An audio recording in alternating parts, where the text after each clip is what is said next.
Hey Hot Garbage Squad, Foxy here with another rune video, so that's why there is no webcam. I don't want to block any stats. Hopefully this is in time for your free rune removal. Before we get into my AO, you'll probably see my new monster here, a Leo. So I'll be showcasing you the stats of my Leo here after I 6-star it. I've been saving it for this video to 6-star it, boom. And I also have a Super Angel Mon, so I can power it up to level 40. And I'll show you the stats of this Leo here. And then we have enhancing right here with my with my Super Angel Mon. And boom. Here we are. My most wanted monster for the longest time. Level 40 Leo. Alright, let's get into the rune video, guys. Alright. So, I guess you probably want to see the Leo first, since we've been talking about it for so long. So this is my Leo here. It's on triple fight. My fight runes are actually trash tier, but all Leo really needs is some attack and accuracy to make sure his passive actually lands. This is the stats of my Leo. You're probably wondering, where do you use your Leo? And I'm going to say, before I maybe make a video, it's for the healthiest teams, and you'll see more about it. And here is, first of all, my Samoth. So my Samoth is on, obviously, Will runes. For you guys who don't have a Will Samoth, I highly suggest you invest in a Will Samoth because it is game changing. So you will see right now, he doesn't need any defense, he doesn't really need enough HP, he just needs crit rate, crit damage, and attack. He needs some HP because you want it to survive the enemy Samoth revive, and that's why you want to live HP. The most often I pair him with the Tiana. So this is my Tiana. High resistance, crit damage build, and moderate speed. It's also on Will. So the reason why I put this on even 85 crit rate, 85 resistance, and I still put it on Will is because of RNG. I decided to opt for less tankiness, less damage, so I can go for the 85 resistance. For you guys who don't know, 85 resistance is the same as 100 because of the resistance check with accuracy. So this is why it's at 85 and not 100. Okay. And the reason why I put around the speed range is because at this speed range, you're going to outspeed a lot of like 24-33% speed leads and like a Praha or a Juno on defense. More often than not, you're going to outspeed these type of things. Also, the speed will 100% outspeed like very tanky things. And also at the speed range, my DPS units like this will have speed and damage. So that's the reason why it's built this speed and this resistance.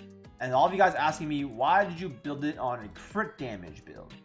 Crit damage Tiana, Storm of Midnight, scales off enemy speed. When you fight enemies with speed monsters and you have an attack slot 6, you're going to do a lot of damage. So for you guys who are really premium and have really good runes, I would highly suggest if you run a crit rate slot 4, attack slot 4, crit damage slot 4, Tiana serves as another win DPS.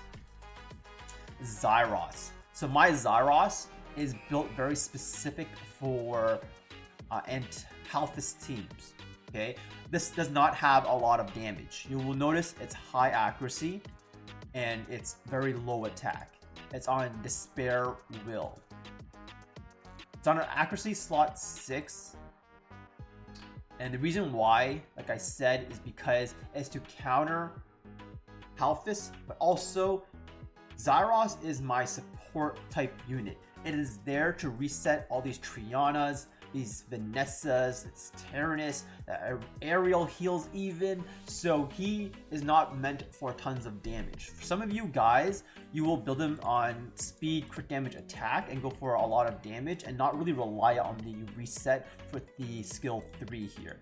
I think both builds are fine, but if it depends on your arena build, if you are literally only have one DPS team and it's a Tiana team and you're using Zyros, you're probably building them on attack slot 6. But if you have a variety like me to counter specific things, you're probably building it on accuracy slot 6. Moving on to the Alicia. So this Alicia is actually built for both my Aleutian teams and my Zyros Tiana AO team. And I'll show you more with examples later, but this is the easiest way for me to show you stats at this point. yes, there is a big speed gap here, and if I were to fix this today on FRR, I would increase the speed, but at the same time, if I were to increase the speed, I would have to increase my Aleutian speed because Alicia goes after Aleutian. Anyways, stats. You will notice 100 crit rate, very, very important here, and moderately tanky with some defense and HP because again, you want to survive Samoth revives. So it's on Swift Will, and I highly suggest, like Samoth, this has to be on Will because when you kill a Samoth and this gets stunned, you lose this damage into this damage. That is huge. If I were to suggest how to build this unit, just put it on Will. Anything else will work. Okay. And then we have the Pungbek. So you will notice that Pungbek, again, a little bit of a speed difference, but not super huge because of the base. He is pretty tanky, and he has a lot of damage. I would put more attack on him, but we're doing the best we can. Here is his runes. And the reason why he's on such a high damage build is because the Zyros, I will show you my AO actually, so it's easier for you to understand. So my Zyros takes turn 1 and resets. And then Pungbek goes and cleans up after everything's reset. So I don't want to trigger like Triana passives or any other type. I need to find like, I don't think there's a team here from your, like for example, this. I really do not want the Zyros to trigger any passives. And that's why he's not on like a really high damage build. I mean, I'm kind of low elo right now, and it will most likely trigger some form of passive, but here it is in action. Like, you see, he doesn't do a lot of damage, right? Doesn't do a lot of damage here. I mean, go Pungbek. No attack buff, by the way, because he's stricken with the Iris. So this is what I mean by Sierra. Look at that damage. Sorry, not Sierra. Tiana. Tiana hot damage. Anyways. Probably want to see also the Galleon. So this is the Galleon. On Will, Violent. The reason why I put it on Violent is because I'm sure you guys are very used to this. Galleon misses everything on skill 3, and then you cry yourself to sleep because you just lost your battle. However, I want to showcase another Galleon that I have built, this Galleon.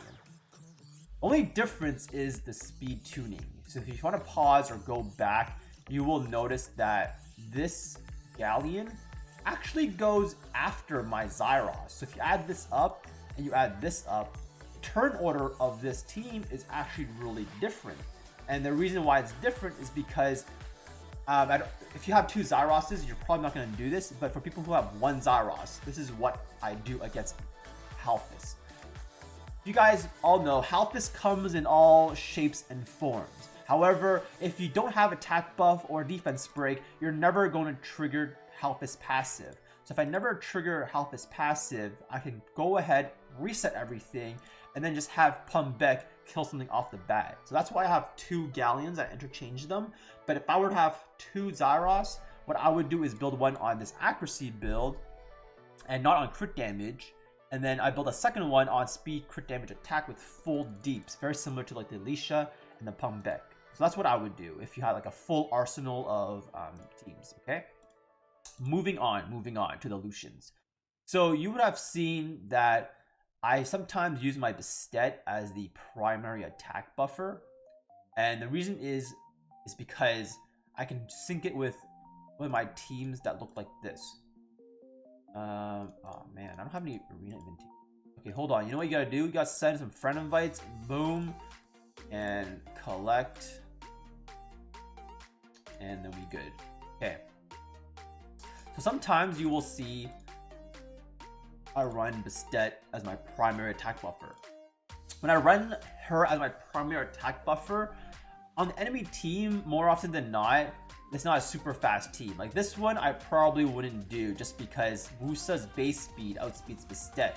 When I have a team that looks like, no, not that for sure. Like when I have a team that looks like this, I can contest Bastet with Bastet, and it's not a big deal. When I see Tritons, I probably don't. Or when a team's like this, when the team is full tank, it's very easy for me to run something like this.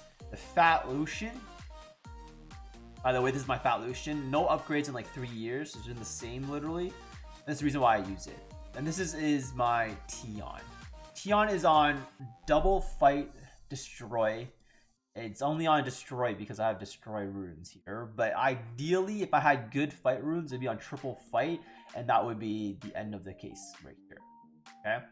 So that is my fight Lucian with a Fat Lucian with fight runes with Bastet as the primary attack buffer. So a lot of you guys are probably wondering, okay, why do you use your Konamiya instead of your Tion? So like I said, before when I face teams like this, it's actually, you'll notice he's actually a lot faster than my other bird, and he's on a fight set. The reason why I put this is because I cannot speed tune a double fight or triple fight bird to my Kabila. And this is when I would use my Fat Lucian with this type of team here. Also, Konamiya is very good against things like this unit here and Rika or Jean because you can cleanse everything off and then have control of who your Fat Lucian hits. So that's the reason why I switch in between the two birds there, okay? Moving back to my, I guess, double Lucians here. So you will see the double Lucians are very similar in stats. However, one of them is on Will and the other one is on Fatal Blade. So we'll start with the Fatal Blade one. Big thing, if you can't count numbers, he is 2 speed faster, therefore he goes before the Will one. Pretty obvious, right? Fatal Blade, here are the rune quality here. Boom. So for me, my account is pretty much decked out with grinds, gems, and everything. I can toss this onto the optimizer and find out what's the maximum damage I can do with the type of speed I want and crit rate and crit damage. So this is the one I built based off the substats that I'm looking for here and also speed tuning. And then we have the Will Lucian. It's very important that all of you guys have at least one Will Lucian because of the amount of stuns, revive stuns, despair procs, and RNG that there is in the game and arena. And it's really important that you guys build one of these in your double Lucian team. Okay. Then we have the Shimate. I don't really use this Shimate, so there's no point in me really showing it to you. But again, you will notice it is speed tuned. If I put it as a Shimate Speed Lucian team, he is obviously on Will, because you never know when you kill something or you kill the Samoth and revives and stuns you and you need that Will rune. But I don't really use him anymore because it was for my free-to-play series. The way you're focused on is really this and this.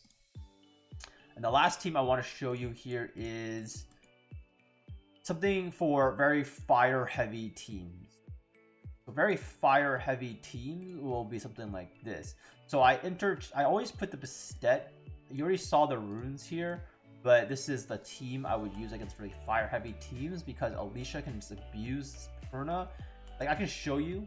I don't want this video to be too long, but when they have really fire-heavy and squishy teams, you really don't need a Galleon because first of all, it's really hard to speed tune to just the Kabila and then the Galleon. Second of all, more often than not, the Pernas are not super tanky at your elo, and they die to Alicia's 3rd skill. If it dies to Alicia's 3rd skill, you have so much juice with Storm of the Midnight because it is enemy scaling speed. All of these monsters here are probably super fast, right? Like that's why this team, that's how this team performs. It's just super duper fast. And then eventually, I know there's 2 wind monsters, but you can eventually rook them down because, well, first of all, Savannah isn't really tanky. And if it Vine procs and kills your whole team, well, that's another story. So that is that. And my last AO that I'm going to show you is what really is now enabled because I have the Leo, okay? It's really nice because I have the Leo now. And for you guys who don't really have fast clear times or answers to Tritons, this is what I would suggest you do. Let me just find a Triton defense here. Where'd all the Triton defenses go? Okay, I don't see any of them. Okay, for some reason, all the Triton defenses are gone. Okay, you know, this is very similar to Triton defense. So for all of you guys wondering, oh, why did you want a Leo? It's for my triple Skull Gold team. For you guys who cannot get first turn, this is what I would do. You will notice they're on Violent Will. The only reason why they're on Violent Will is because of my build stage farm. If you guys have a Leo and want to build this team, I highly suggest you build up on Double Will Shield or Double Will something. The reason is because if they don't strip you, you have a Will Rude when you throw your rock up in the air and you can't get controlled. So that is the reason why. So if I were to fix these for the purpose of just my arena AO, that's what I would do here. What? All right, there we go. By the way, the reason why Leo works so well instead of like an Amelia for cleanse or a Delphoid for cleanse is because should you ever get controlled, your Leo makes it so everyone has 0 speed. So your Skullgirls will eventually, like you see this, my Skullgirls get turned so fast because I have a Leo. So that's why I say Leo makes this team enabled to the maximum potential. And if you don't have a Leo, you're gonna have yourself some bad times because your Skullgirls obviously have negative speed and it's not gonna work the way you want it. So this is why Double Will is very important if you run a Leo. Anyways, guys, I hope you guys learned something and hope you made this in time for free removal. If it's not, maybe for next month. Hopefully you can build yourself a better team, a better variety of teams to help you climb. Thanks for watching. Make sure you like, comment, subscribe if this helped you, and see you in the next video.